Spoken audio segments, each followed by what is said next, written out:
Hey guys, it is a rainy, stormy Monday, and but that doesn't mean we can't have sunshine in here.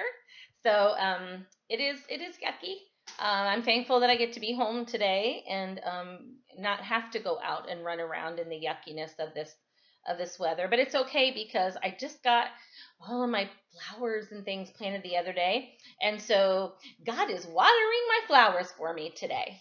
So um, this is going to be the last week that I share a story with you. In fact, today and tomorrow are going to be the last days that I share a story with you. I'm going to share yet another Patricia Polacco story. This is called The Junkyard Wonders, and this is actually based on a true event that happened in her life. Um, if you know anything about Patricia Polacco, and I know I've talked to you guys some about it, especially in the beginning of the school year, but she had when she was younger a disorder called dyslexia, and the words that she saw when she tried to read were just all jumbled on the page, and she couldn't read. And she actually faked her way all the way through to fifth grade until she realized or until a fifth grade teacher, realized what was going on with her, and she actually wrote a book about that as well, and that's called Thank You, Mr. Falker. And that's also one of my very favorite books by her. But this is actually an event that took place in her life, and her parents. I don't know a lot about her parents, but it sounds like her parents were divorced, um, and I believe Dad lived in. I'm not sure if he lived in Michigan, but I know that Mom lived in California. So, and the reason I know that is because of this very first page here that she has for us. So, this is called The Junkyard Wonders. I'll read this first part for you, and then I'll turn my camera around so you can see the pictures better. But it was the end of summer. The katydids were still buzzing when I finally summoned up the courage to ask my dad if I could stay with him and Grandma for the school year, instead of going back to California to be with my mom like always. Your mother would miss you, Tricia, but I will talk to her, Dad said. I had a reason for staying, a good reason. Whew, I hear the thunder in the background. All right, so sit back and listen and enjoy this great story. Here is the first page, The Junkyard Wonders, and you're going to find out why in the world is this book called Junkyard. All right, I'm going to turn the camera around here. You're going to see part of my kitchen.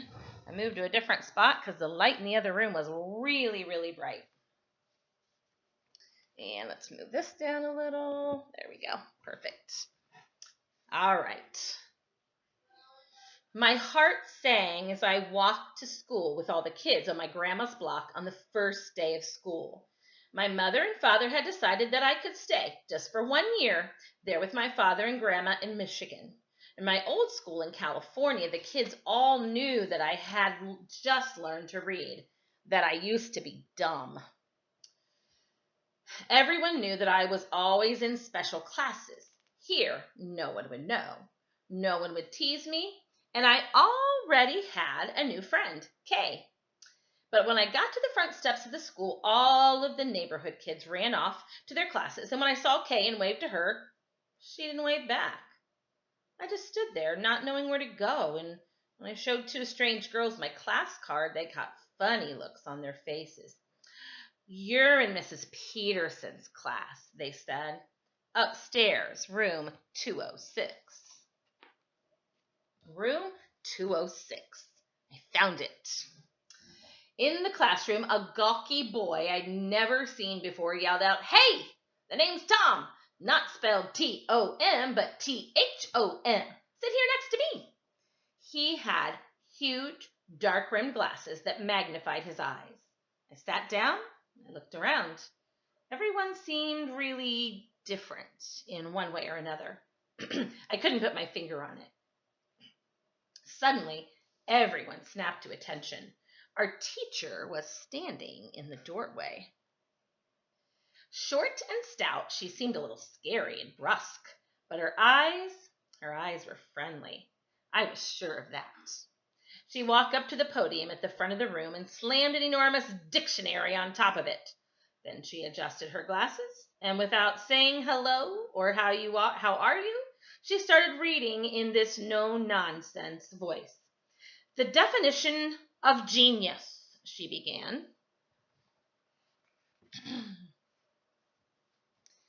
Genius is neither learned nor acquired. It is knowing without experience. It is risking without fear of failure. It is perception without touch. It is understanding without research. It is uncertainty without proof. It is ability without practice. It is invention without limitations. It's imagination without boundaries. It's creativity without constraints. It is extraordinary intelligence.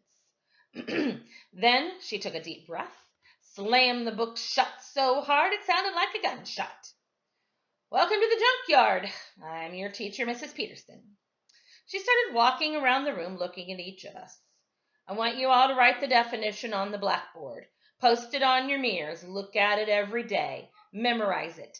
The definition describes every one of you. Genius. At recess that day, I couldn't wait to ask Tom, why is our class called the junkyard? 'Cause didn't you notice? All of us are different, odd, like stuff in a junkyard. He turned toward the playground. See that super tall kid over there? That's Jody Beach. He's got some disease that makes him grow too fast. He's my bodyguard. No one picks on me when he's around. He smiled. Over there, that kid? That's Gibby McDonald. He has Tourette's. There's Stuart Bean. He has diabetes. Me? Well, I have trouble seeing. They call me Sissy Boy because even so, I love ballet. It is my life. I take ballet too. At least I did in California.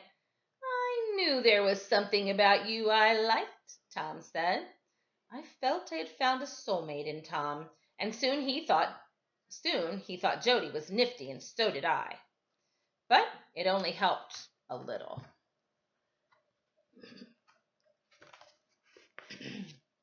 When I got home that night, I told Dad and Grandma about my day. Tried to be brave and let them know how sad I really was. But just as Dad was tucking me in at bedtime, I finally burst into tears.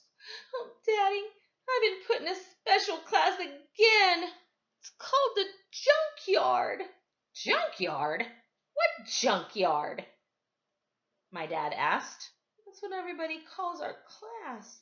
Darling, my dad said, you are not a quitter. Stick it out for a month. If the class doesn't get better, I promise I'll send you back to California. I didn't tell him that when I tried to sit with Kay and her friends at lunch, she said that junkyard kids couldn't sit at their tables. The next day, Mrs. Peterson arrived in class with a basket full of small glass bottles. Today, she said, we are going to determine your tribes. She gave us each a vial. Tip some of the liquid on your wrist. Smell? Some of you smell like lemons, some cinnamon, some almonds. Now, can you smell someone who has the same scent as you? They will be part of your tribe for the year. I sniffed my own wrist. Vanilla. We all strolled around the classroom sniffing each other's wrists. I sniffed a boy's wrist who was wearing a homespun shirt, and he sniffed mine. Vanilla, we both said. My name's Gilbert McDonald. Call me Gibby. Then the two of us fanned out. I found a girl who smelled like vanilla. Looks like you're in my tribe, I chirped. She just smiled, but didn't answer me. Gibby came over with Tom. Vanilla, he announced. My bodyguard Jody is too. So Tom, Gibby, Jody, and I were a tribe. I asked the shy girl her name. She wrote it down on a piece of paper. Raven Sauls. Tom told me later she hadn't spoken as long as he had known her. From then on, whenever we worked on a project, Mrs. Peterson had the tribes work together. Raven never talked, but she was a whiz at math. Gibby had tics and shouted for no reason sometimes, but his father was a professor of engineering, and Gibby loved to build things. Boy, was he smart. Jody loved reading everything. particularly poetry. He even wrote poems of his own. Tom made us all laugh. He was so clever. Me, of course, I could draw. So I became the official journal keeper. The borders were filled with my drawings.